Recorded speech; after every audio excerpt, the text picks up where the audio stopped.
Bismillahirrahmanirrahim. Alhamdulillahirabbil alamin wa bihi nasta'in ala umuri dunya waddin. Wassalatu wassalamu ala asyrafil anbiya'i wal mursalin wa ala alihi wa sahbihi ajma'in. Assalamualaikum warahmatullahi wabarakatuh. Alhamdulillah tuan-tuan dan puan yang dirahmati Allah sekalian. Syukur kita kepada Allah Subhanahu wa taala kerana pada malam ini sekali lagi kita dapat sama-sama berkumpul di Dewan Salat Masjid Datuk Kelana Petra Undang-Undang Sungai Ujung Putra Nilai ini. Sama-sama kita duduk sebentar secara menunggu waktu isyak ini untuk kita mendengar sedikit perkongsian daripada kitab Indahnya Salat Berjemaah, dan insyaAllah pada malam ini kita akan sambung pengajian daripada kitab ini insyaAllah. Sebelum itu, tamu-tamunya yang dihormati, lagi dikasihi para jawatan kuasa dan pegawai masjid, para alim ulama, para asatizah, ibu ayah, muslimin dan muslimat yang dirahmati Allah sekalian. Seperti biasa, alhamdulillah tuan-tuan dan puan yang dirahmati Allah sekalian, kita mulakan perkongsian kita daripada kitab Indahnya Salat Berjemaah ini dengan sedikit zikir. Mudah-mudahan sebab zikir ini kita dapat sama-sama tenangkan hati kita dan juga kita dapat sama-sama dipermudahkan Allah untuk menerima apa sahaja yang dikongsikan pada malam ini insyaAllah. Sama-sama tuan-tuan, puan-puan semua insyaAllah. Allah. Sama-sama tuan-tuan. Allah. Allah. Ya Allah. Allah. Allah. Allah. Ya Allah. Kita gemakan Dewan Salat ni. Allah. Allah. Allah. Ya Allah. Allah. Allah. Allah. Ya Allah. Allah. Allah. Allah. Ya Allah. La ilaha illallah. La ilaha illallah. La ilaha illallah. Muhammadur Rasulullah. La ilaha illallah. La ilaha illallah. La ilaha illallah. Muhammadur Rasulullah. La ilaha La ilaha illallah. La ilaha illallah. Muhammadur Rasulullah. Salatullah salamullah ala taha rasulillah. Salatullah salamullah ala yasin habibillah. Salatullah salamullah ala taha rasulillah. Salatullah salamullah ala yasin habibillah. Salatullah salamullah ala taha rasulillah. Salatullah salamullah ala yasin habibillah. Qala musannif hafizahullah wa nafa'ana bihi wa bi'ulumihi fid darain amin. Alhamdulillah tuan-tuan puan-puan yang dirahmati Allah sekalian, pada hari ini kita sambung pengajian daripada kitab Indahnya Salat Berjemaah pada muka surat 34. Pada tuan-tuan ada diedarkan helaian salinan daripada muka surat ini. InsyaAllah selepas saja pengajian ni tuan-tuan boleh pulangkan semula helaian tersebut. Kita akan sambung pada hari ini pada keuzuran khusus yang ketujuh. Pada bulan yang lalu kita membincangkan berkaitan tajuk keuzuran yang membolehkan kita tidak hadir menunaikan solat fardu secara berjemaah, iaitu bagi lelaki lah. Sebab bagi lelaki, menurut mazhab Syafi'i, mazhab kita, hukum orang lelaki datang menunaikan solat berjemaah di rumah-rumah Allah adalah fardu kifayah. Walaupun hukumnya fardu kifayah, senang cerita orang buat, aku tak payah. Itu kalau orang yang berpegang pada fahaman tu lah. Tapi tuntutannya tetap fardu. Bila mana tuntutan fardu ini terlepas daripada kita bila ada keuzuran khusus dan keuzuran umum yang berlaku dalam kehidupan kita. Dan bulan yang lalu kita membahaskan 6 keuzuran khusus dan juga 2 keuzuran umum.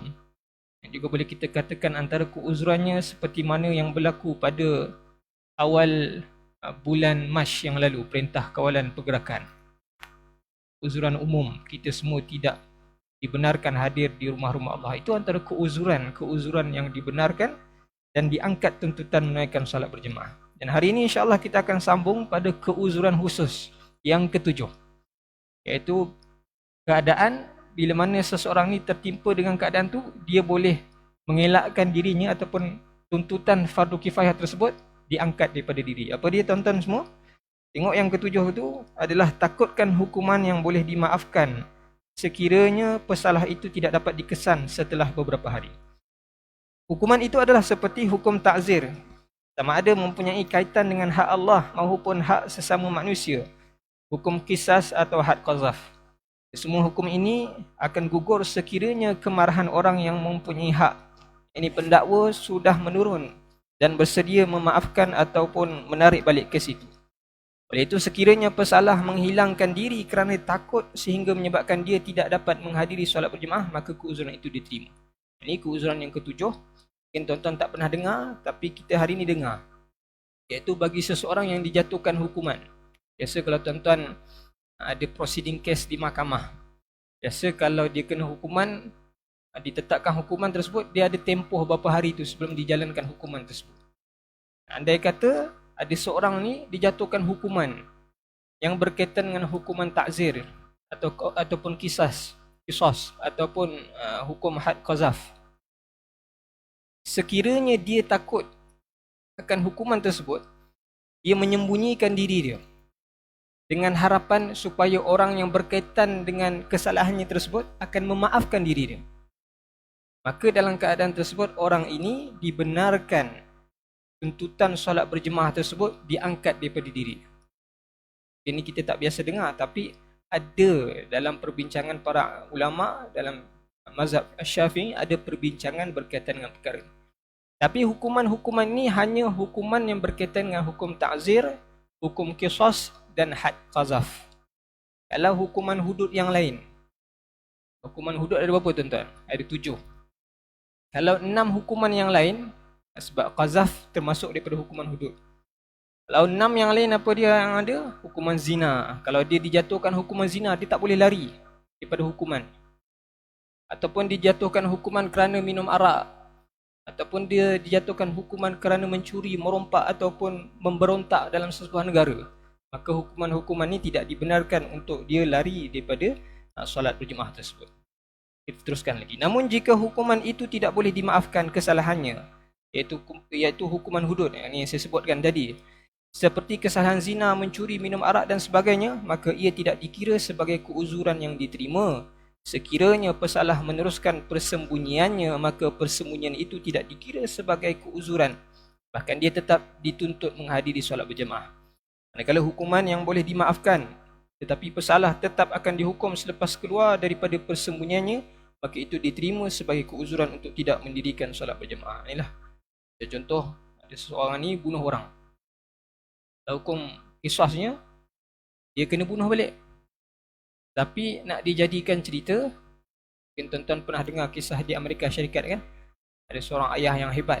Bila mana anaknya dibunuh, ayahnya memaafkan kesalahan pembunuh pada anaknya. Jadi dalam kes ni, kalau dia orang Islam, dia menyembunyikan diri, sampailah tiba waktu hukuman tersebut, tiba-tiba ayahnya tersebut ataupun orang yang berkaitan tersebut memaafkan kesalahannya, maka dalam keadaan ini dia dibenarkan untuk lari daripada ataupun sembunyi daripada tuntutan berjemaah. Ini keadaan yang ketujuh. Mungkin jarang berlakulah dalam keadaan kita. 8. Tiada pakaian yang sesuai dipakai untuk solat berjemaah. Sekiranya dia mempunyai pakaian yang tidak sesuai baginya untuk menghadiri solat berjemaah, sekalipun pakaian tersebut boleh menutup aurat, maka itu dikira sebagai keuzuran untuk tidak menghadirinya. Adalah seorang itu, dia ada macam-macam pakaian lah. Tiba-tiba rumah dia terbakar. Yang tinggal hanya singlet, seluar, hanya paras bawah lutut satu. Dalam keadaan ni, dia dibenarkan untuk tidak menunaikan solat berjemaah kerana apa? Dia tidak ada pakaian yang sesuai. Dia ada pakaian-pakaian lain tapi dia tidak ada pakaian yang sesuai. Kalau dalam keadaan ni, dia dibenarkan untuk tidak menghadiri solat berjemaah. Oleh itu, boleh diambil pengajaran jika kebiasaan seseorang itu pergi menunaikan solat berjemaah dan pakaian yang sekadar menutup aurat sahaja, maka tidak menjadi suatu keuzuran baginya jika dia tidak mendapati pakaian yang lebih lengkap daripada itu pada waktu-waktu akan datang.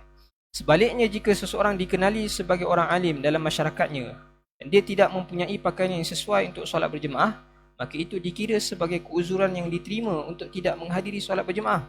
Itulah pendapat yang dikatakan oleh sebahagian para ulama mazhab Syafi'i. Ataupun dalam keadaan perenggan yang kedua tu, mungkin tuan-tuan jarang lihat di sini, tapi kalau tuan-tuan pergi di sebahagian negara Arab, ada setengah orang Arab ni dia pun solat dalam keadaan pakai seluar pendek kan. Ada setengah tempat tu biasa macam tu. Sebab bagi mereka lutut itu, ada setengah mazhab mengatakan bukan aurat kan. Jadi dalam keadaan ni mereka tidak termasuk dalam golongan yang disebutkan dibenarkan untuk tidak pergi menunaikan solat berjemaah. Sebab apa? Sebab mereka dah biasa dengan pakaian tersebut. Tapi dengan kita, dalam keadaan kita masyarakat Malaysia sekarang ni, biasa kalau kita datang ke rumah-rumah Allah, kita pakai macam ni lah. Pakai jubah, pakai baju Melayu, yang plekat. Tiba-tiba mungkin kita punya baju basuh, semua basuh. Terlupa nak tinggalkan baju untuk solat, pergi sembahyang jemaah. Ataupun seorang ustaz tu, dia basuh semua baju dia, lupa nak tinggalkan jubah.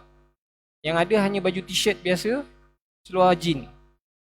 Dalam keadaan tersebut, aib bagi ustaz tu datang menunaikan solat berjemaah. Sebab apa? Sebab dia tidak memberikan ataupun menunjukkan satu contoh yang baik untuk hadir menunaikan solat fardu secara berjemaah. Jadi inilah antara keuzuran yang diterima untuk diangkat daripada menunaikan solat berjemaah.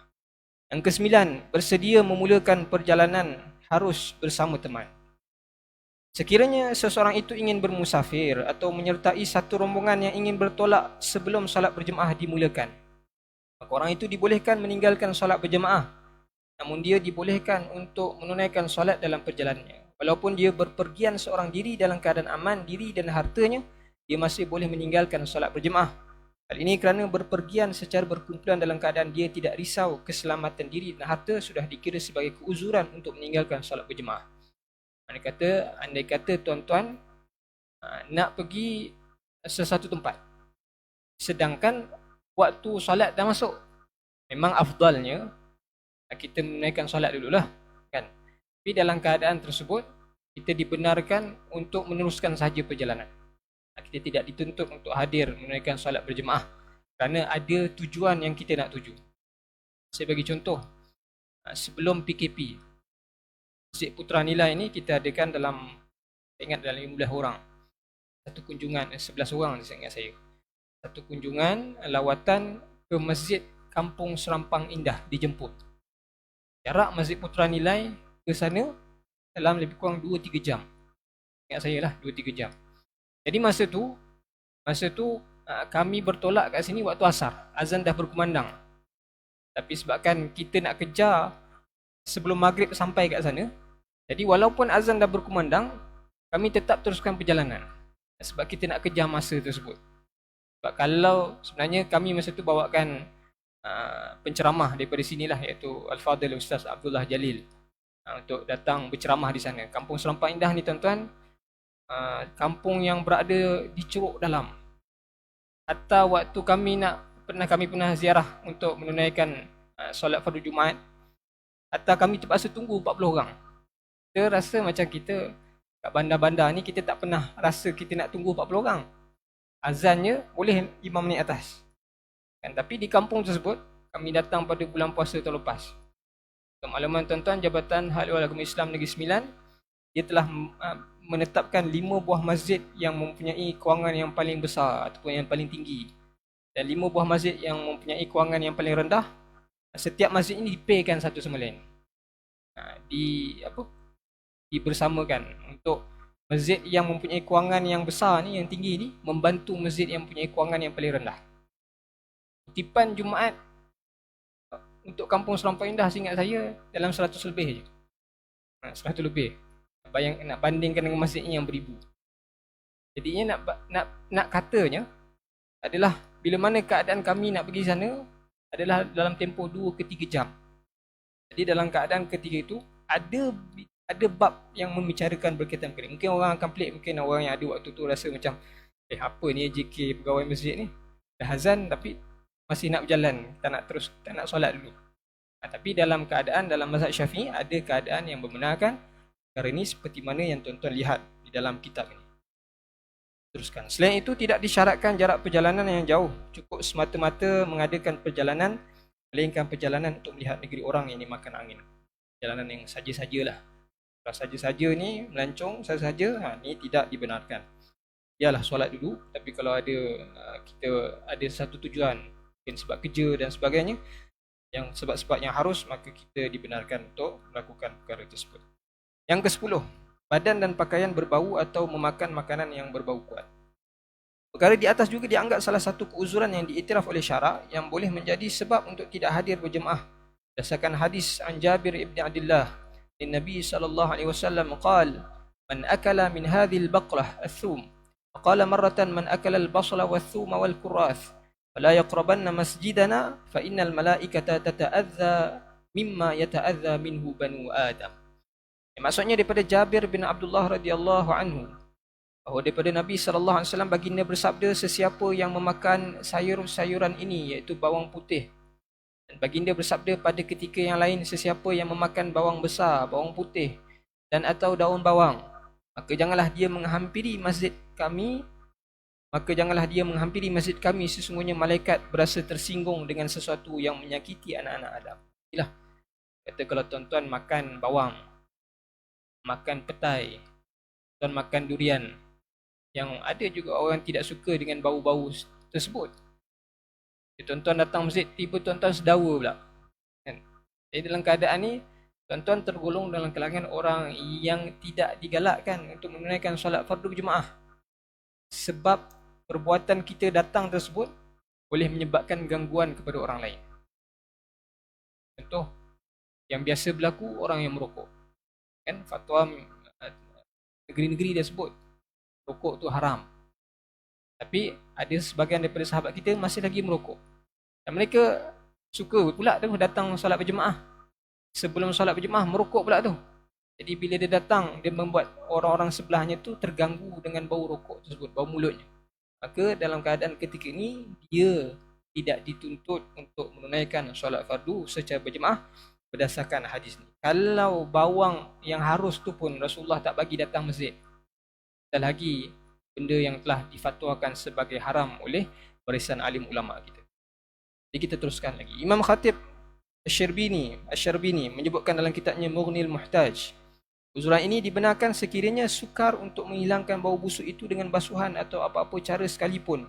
Berbeza keadaannya jika ia tidak susah, maka ia tidak termasuk dalam keuzuran ini. Keadaan kita sekarang ni, mungkin dulu-dululah susah. Tak ada berus gigi, tak ada ubat gigi, susah nak jumpa kayu untuk bersugi. Keadaan tu mungkin boleh. Tapi dalam keadaan kita yang sekarang ni ada berus gigi, ada ubat gigi, mudah untuk kita dapatkan, mudah untuk kita hilangkan bau tersebut, maka itu tidak tergolonglah dalam perkara.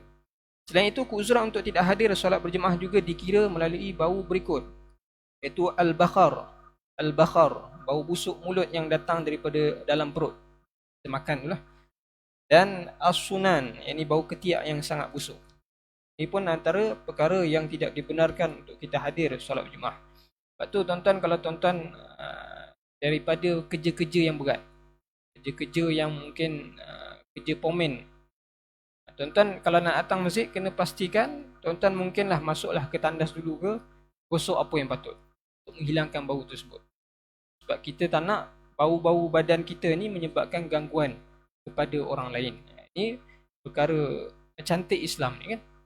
Hatta sekecil-kecil perkara yang boleh mengganggu hidung manusia lain pun, orang lain pun tetap diambil kira dalam Islam, apatah lagi sebesar-besar perkara seperti membunuh dan sebagainya. Jadi kedua-dua jenis bau ini dihukumkan melalui kaedah qiyas aulawi.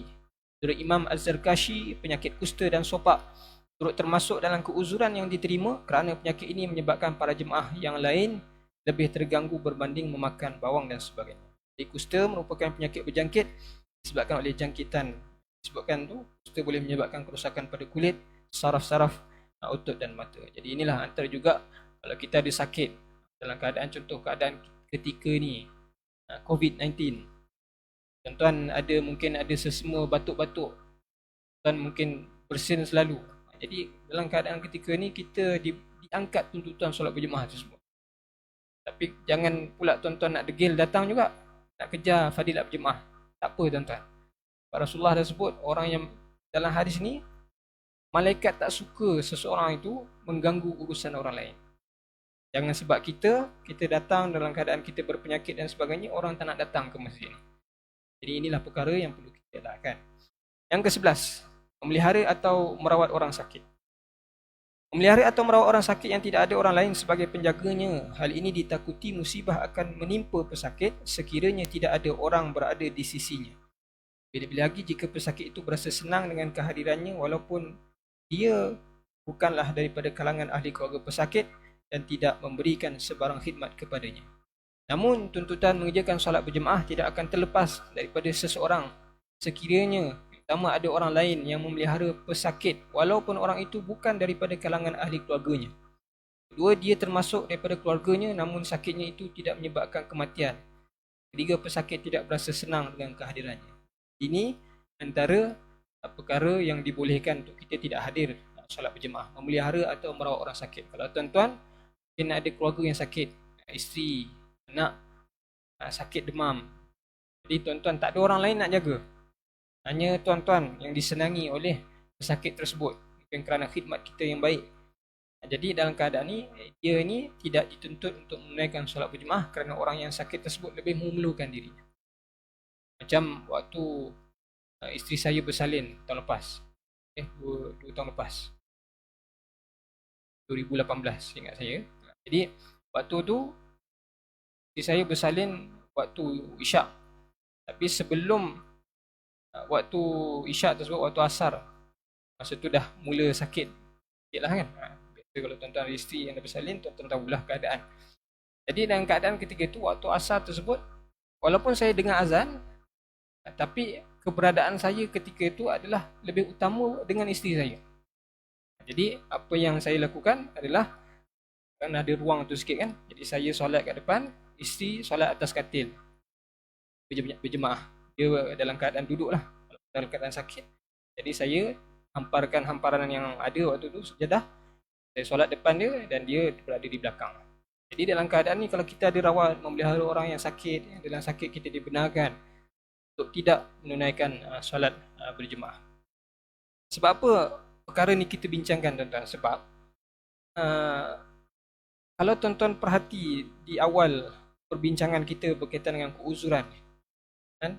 Berkaitan dengan keuzuran ni ada yang mengatakan bahawa sabda Nabi sallallahu alaihi wasallam yang mengatakan bahawa sesiapa yang mendengar suran azan kemudian dia tidak pergi menghadirinya, yakni menunaikan solat secara berjemaah, maka tiada solat yang sempurna baginya melainkan dengan sebab keuzuran.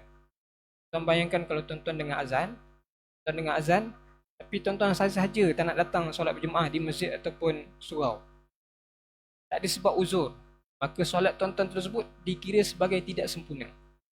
Mungkin kita juga pernah dengar hadis Nabi SAW, ada ramai golongan yang bila mana dia beri salam, solatnya tersebut diangkat ke langit, tak sampai langit ke-7 pun, solatnya tersebut telah dihempas di muka dia. Sebab apa? Sebab dia tidak diterima solat tersebut. Sebab apa? Sebab kita menunaikan dalam keadaan yang main-main. Kita pun tahu, solat ini perkara pertama yang Allah akan hisap di hari akhirat nanti. Sebab itu seboleh-boleh mungkin dalam segenap keadaan, seboleh-boleh mungkin, melainkan ada keuzuran yang dibenarkan, kita kena cuba menunaikan solat ni dalam keadaan yang sebaik-baik. Datang ke rumah Allah, datang sebelum azan ataupun datang waktu azan dan lepas azan, dapatkan takbiratul ula. Solat berjemaah ni macam-macam kelebihan yang Allah bagi. Tuan-tuan datang daripada rumah, ada 3 perkara Allah bagi. Diangkat 1 darjat, diberikan 1 kebaikan, dihapuskan 1 kesalahan setiap langkah. Masuk pula masjid, doa, Allahumma inni as'aluka min fadlik. Kita minta pada Allah keberkahan ataupun rahmat ataupun macam-macam kebaikan dalam kehidupan. Tuan-tuan, kalau tuan-tuan dapat takbiratul ula bersama dengan imam, imam kata Allahu Akbar, kita belakang terus angkat Allahu Akbar. Berkaitan dengan takbiratul ihram ni pun ramai yang masih kita tak tahu. Tuan-tuan, dalam takbiratul ihram, haram hukumnya kita serentak dengan imam. Kadang-kadang saya perasan bila si imam, ada setengah jemaah tu, kita tak habis bar lagi, dia dah angkat takbir. Tuan-tuan, dalam hukum fiqah, haram hukumnya seseorang itu ataupun batal solatnya kalau dia angkat takbiratul ihram serentak dengan imam. Dia kena tunggu imam Allahu Akbar, baru belakang Allahu Akbar. Itu dalam takbiratul ihram. Tuan-tuan boleh cek kitab Safinatun Najah, I'anatul Talibin, tuan-tuan boleh cek. Sebab tu kalau tuan-tuan lepas ni nak dapat takbiratul ula macam itulah, imam bar saja, tuan-tuan baru angkat takbir. Tuan-tuan dapat takbiratul ula dengan imam, tuan-tuan dapat 2 pelepasan. Pelepasan daripada sifat munafik, pelepasan daripada api neraka. Tuan-tuan katalah tuan-tuan datang awal, dapat jawab semua azan, dapat doa lagi. Tuan-tuan dapat syafaat Nabi sallallahu alaihi wasallam, halat lahu syafaati yaumal qiyamah, kata Rasulullah. Siapa yang jawab azan satu persatu, kemudian doa pula Allahumma rabb hadhihi ad-da'wati tammah sampai habis, Rasulullah kata halat lahu syafaati yaumal qiyamah. Halal bagi dia syafaatku pada hari kiamat. Syafaat ni macam mana tuan-tuan? Syafaat ni umpamalah tuan-tuan berdiri ke R&R, tandas R&R. Tuan dah tak tahan sangat nak buang air, tapi barisan tu panjang. Tiba-tiba orang yang keluar daripada tandas tersebut, ternampak dia kenal kita. Dan dia tengok kita tak tahan, jadi dia kata, tolonglah orang tu, tengok macam dah tak tahan sangat tu, bagilah dia dulu. Yang lain pun, yang depan-depan kita pun kata, bagi, tak apalah, bagi dia dulu, sebab nampak tak tahan sangat. Jadi kita pun masuk. Itu syafaat dan dalam keadaan kita kesusahan, tak tahu lagi apa yang boleh kita buat, tapi dengan syafaat Rasulullah sallallahu alaihi wasallam, macam mana nak dapat? Dengar azan, jawab satu-satu, doa lepas azan, dapat syafaat Nabi. Tuan-tuan, habis waktu tuan-tuan bila imam kata siratal ladzina an'amta alaihim ghairil maghdubi alaihim waladdallin, imam sebut amin, tuan-tuan sebut amin. Apa kata Rasulullah? Dia diampunkan dosa siapa yang amin serentak dengan imam dan malaikat, dia ini diampunkan dosa. Nanti kita tengok belakang-belakang ni. Lepas beri salam, imam baca zikir-zikir, setiap zikir. Antara yang saya selalu tekankan, tuan-tuan lepas solat jangan tinggalkan ayat kursi. Sebab apa? Sebab Rasulullah sabda, siapa yang tidak tinggalkan, tidak pernah meninggalkan ayat kursi selepas solatnya, selepas solat fardu, maka tiada sesiapa pun yang boleh menghalangnya memasuki syurga melainkan kematian. Itu juga nanti kita tengok di belakang adab-adab makmum dan adab-adab imam selepas solat. Nanti kita tengok belakang-belakang. Maknanya kata solat berjemaah ni macam-macam kelebihan yang Allah bagi kat kita. Tinggal lagi kita nak atau tak nak. Sebab itu ada bab khusus keuzuran dalam mazhab fiqah kita. Yang Anah Talibin, kalau tuan-tuan boleh baca kitab Arab, kita tuan-tuan boleh buka Yang Anah Talibin dalam bab solat jemaah di belakang-belakang sekali. Jadi disebutkan keuzuran yang ni. Ini Al-Fadil, Ustaz saya, Ustaz Khidir ni, dia hanya meletakkan perkara ni dalam bab indahnya solat berjemaah ni. Kerana mungkin sebelum ni kita tak tahu ada bab berkaitan dengan perkara ni. Sebab itulah seboleh-bolehnya, kalau boleh datang solat jemaah, kita datang. Kalau tak ada usul. Itulah tuan-tuan, perkara yang ke-11. Sikit lagi, yang ke-12. Berada di sisi orang yang sedang dalam keadaan nazak. Berada di sisi salah seorang kerabat atau kenalan rapat yang sedang dalam keadaan nazak. Walaupun ada orang yang memberikan khidmat di sisinya, walaupun ada orang yang memberikan khidmat di sisinya, mereka yang dikecualikan hadir solat berjemaah pada keadaan ini termasuklah isteri, kawan karib, menantu dan sebagainya. Hal ini kerana perpisahan buat selama-lamanya merupakan satu kesukaran yang sukar ditanggung, boleh menyebabkan solat menjadi tidak khusyuk. Dan katalah tuan-tuan berada di sisi orang yang nazak, tak nak datang solat berjemaah, tiba dapat tahu ahli keluarga sedang nazak, jadi tuan-tuan dibenarkan untuk tidak hadir solat jemaah. Kalau tuan-tuan hadir solat jemaah, sebenarnya bagi dalam keadaan ketika ni, tuan-tuan tidak, kita ni kalau kita hadir juga solat jemaah pada ketika tu, seolah-olah kita tidak tahu mana lagi yang perlu diutamakan. Sebab apa? Waktu mana orang nak nazak tersebut, kita kena ajarkan. Tak ramai, saya tengok baru-baru ni nenek saya meninggal dalam PKP Pak. Tak ramai orang yang sanggup untuk berada di telinga orang yang sedang nazak tersebut untuk ucapkan kalimah La ilaha illallah. Tak ramai. Tonton cek lah, kami dah urus jenazah berapa banyak, tak ramai. Hatta keluarga sendiri pun tak sanggup untuk mengucapkan kalimah La ilaha illallah telinga waktu nak meninggal. Sebab tu tuan-tuan, bila ada keadaan ketika tu, kita kena volunteer diri kita, ya kitalah yang sebutkan kalimah tersebut di telinga. Walaupun waktu tu dah masuk waktu azan, waktu solat, samakan tersebut. Di mana kita tengok keadaan mungkin dia dah meninggal ataupun keadaan dah mula reda, barulah kita menggunakan solat fardu secara jemaah dengan orang-orang tertentu yang berada dalam keadaan pada waktu tu. Jadi inilah perkara yang ke-12 yang kita boleh untuk elakkan daripada solat berjemaah. 13. Berat tubuh badan kerana terlalu gemuk. Keadaan ini akan menyebabkannya sukar untuk berjalan menuju ke masjid. Ngarang Mughnil Muhtaj mengatakan terdapat sebuah hadis dalam Sahih Ibn Hibban yang menyebutkan bahawa kegemukan melampau termasuk salah satu keuzuran yang membolehkan seorang itu tidak dapat hadir berjemaah. Dapat ini juga turut diambil daripada kitab Az-Zakhair. Inilah antara perkara kalau orang tu terlalu gemuk. Sedang-sedang je, itu tak adalah. Tuan pernah kan dengar orang berapa ratus kg kan? Pernah kan? Ingat saya beberapa tahun lepas ada orang yang 200 kg ingat meninggal di flat. Jadi pasukan terpaksa panggil satu pasukan bomba atau bomba waktu tu untuk menurunkan almarhum pada keadaan ketika itu. Jadi ini keadaan-keadaan inilah kerana ada penyakit gemukan obesiti, jadi ini dibolehkan untuk dia tidak hadir menunaikan salat fardu secara berjemaah. Yang ke-14, menguruskan jenazah dan takut terlewat mengebumikannya. Apabila seorang sudah meninggal dunia, maka disunatkan untuk menyegerakan pengurusan jenazahnya bagi mengelakkan kemungkinan berlakunya perubahan keadaan mayat. Muhammad berkata, kemuliaan mayat ialah menyegerakan persiapannya. Ini berdasarkan beberapa buah hadis yang diriwayatkan bahawa Anil Husain bin Wahwah anna Talhah bin Al-Anil Barra radhiyallahu anhu marid. Fa'atahu an-nabiy sallallahu alaihi wasallam ya'uduh faqala inni la ara Talhah illa qad hadatha fihi al-maut fa'adhinuni bihi wa'ajjilu fa innahu la yanbaghi li jifati muslim an tuhbasa baina dhahranai ahli. InsyaAllah sambungannya kita akan sambung selepas azan sikit saja lagi insyaAllah.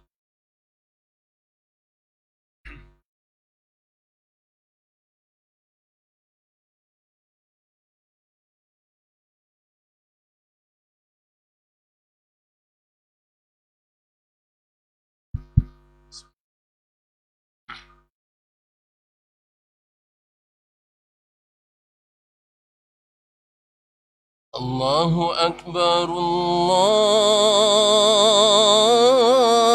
الله أكبر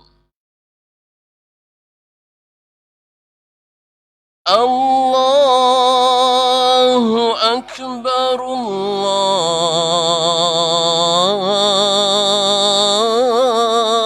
الله أكبر أشهد أن لا إله إلا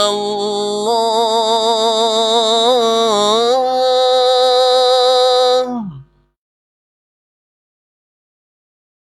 أشهد أن لا إله إلا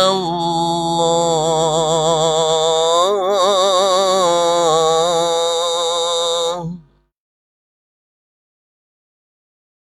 أشهد أن محمدا رسول الله أشهد أن محمدا رسول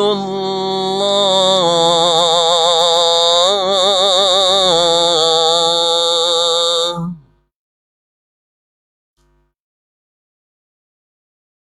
حي على الصلاة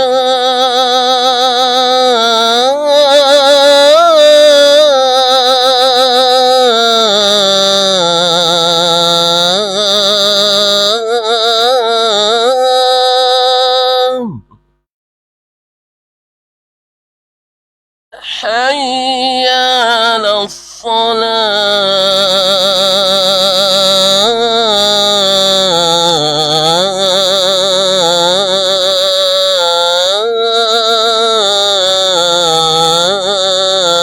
الصلاة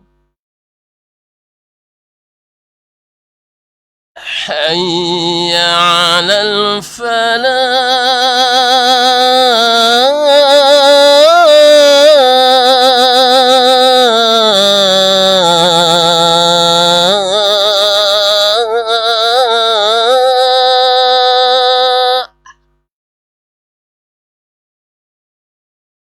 حي على الفلاح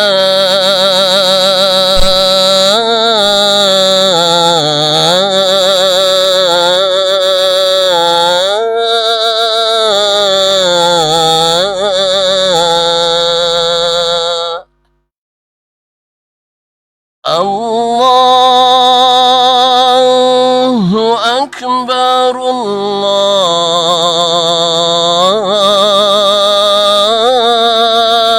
الله أكبر لا إله إلا الله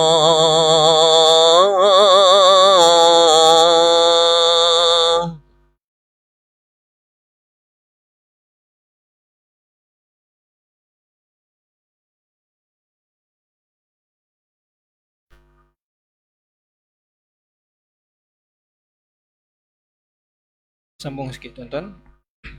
Hadis tadi maksudnya daripada Al-Husain bin Wahwah bahawa Talhah bin Al-Bara' jatuh sakit. Rasulullah sallallahu alaihi wasallam datang menziarahinya dan bersabda, "Sesungguhnya aku dapati Talhah sudah berada di ambang maut. Maka beritahulah kepadaku apabila dia sudah meninggal dunia dan segerakanlah pengurusan jenazahnya. Kerana sesungguhnya tidak elok mayat seorang Muslim disimpan dalam kalangan ahli keluarganya." Hadis yang kedua, an Ali ibn Abi Talib radhiyallahu anhu an Nabiy sallallahu alaihi wasallam qala lahu, "Ya Ali, thalathun la tuakhirha as-salatu idza anat wal janazatu idza hadarat wal ayyimu idza wajadta laha kufuwan." Yang maksudnya daripada Ali bin Abu Talib radhiyallahu anhu bahawa Nabi sallallahu alaihi wasallam bersabda kepadanya, "Wahai Ali, tiga perkara jangan kamu melewatkannya: solat apabila masuk waktu, jenazah apabila ia hadir, dan perempuan anak dara apabila kamu dapati ada lelaki yang kufu baginya, yakni untuk dinikahkan." Inilah perkara yang ke-14 keuzuran untuk kita meninggalkan solat berjemaah, iaitu menguruskan jenazah. Menguruskan jenazah jika ditakuti kalau kita uruskan jenazah tersebut ataupun kita lambat, kita datang solat jemaah dulu, mungkin kita dah petang, kita lambat nak uruskan jenazah, maka akan berlaku perubahan. Jenazah ni tuan-tuan, menurut pengalaman saya 2 tahun lebih ni uruskan jenazah, dia tak boleh kita tinggalkan lama.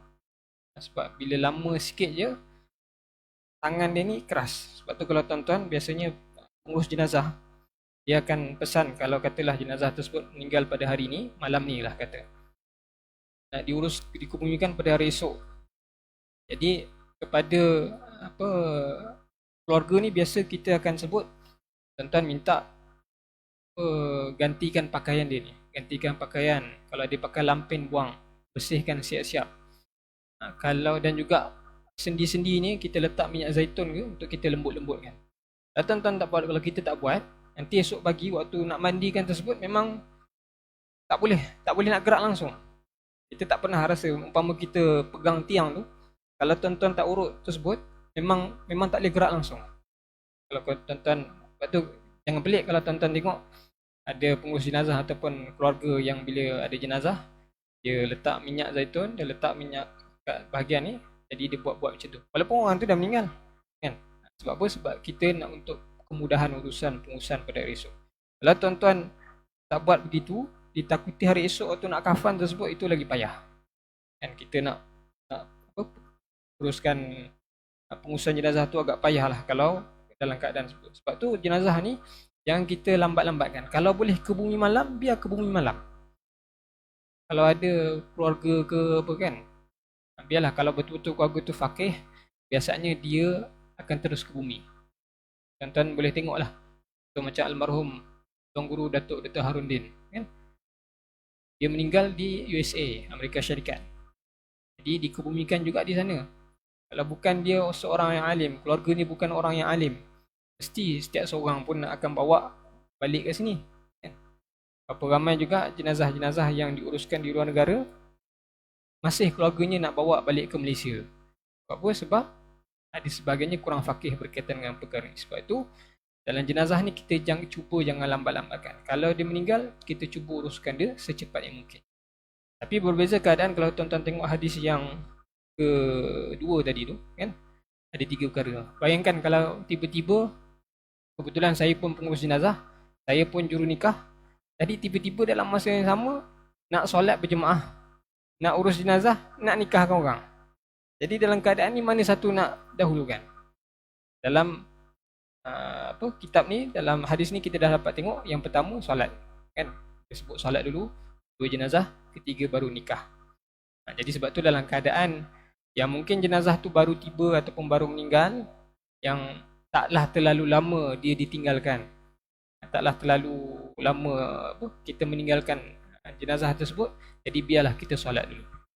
Imam yang faqih bila dah tahu ada jenazah, dia lepas sahaja beri salam, dia akan zikir pendek dan kemudian doa, kemudian bagi jenazah untuk solat jenazah, kan? Imam yang tidak faqih, dia akan habiskan zikir 7 kali, 10 kali tersebut.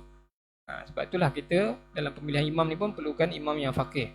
Mana yang fardu dulu lebih diutamakan daripada berbanding yang sunat-sunat. Jadi kita utamakan solat dulu kalau jenazah tersebut tak lama. Kalau dah lama, biar kita uruskan jenazah dulu. Kalau jenazah tersebut baru saja, kita solat dulu. Tapi lepas solat, jangan kita duduk zikir. Sebab menguruskan jenazah fardu kifayah, zikir tu sunat. Jadi bagi pengurus jenazah, lepas beri salam, terus pergi untuk menguruskan jenazah, mandikan dan kafankan. Inilah perkara yang boleh kita belajar daripada hadis ni.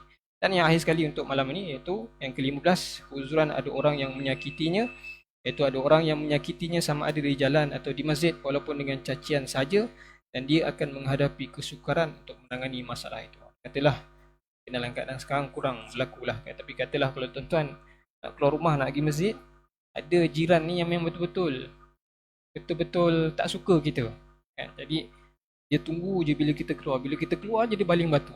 Jadi dalam keadaan ketika ni, dia dibenarkan untuk tidak menunaikan solat berjemaah. Jadi mudah-mudahan beberapa perkara yang kita bincangkan pada malam ni, bukanlah kita nak ambil alasan untuk kita tidak datang solat berjemaah, tapi kita mengetahui tentang beberapa perkara yang mana lebih patut diutamakan.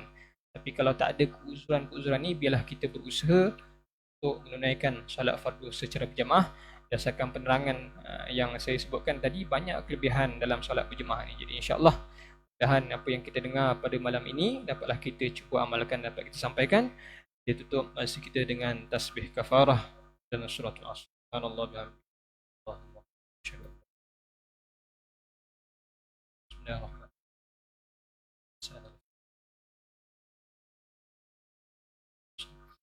Dan bagi layan tadi itu, tuan-tuan pulangkan ke hadapan. Dan kalau tuan-tuan ada nak kitab, di sini ada satu kitab RM60, tuan-tuan boleh dapatkan selepas solat nanti insya-Allah.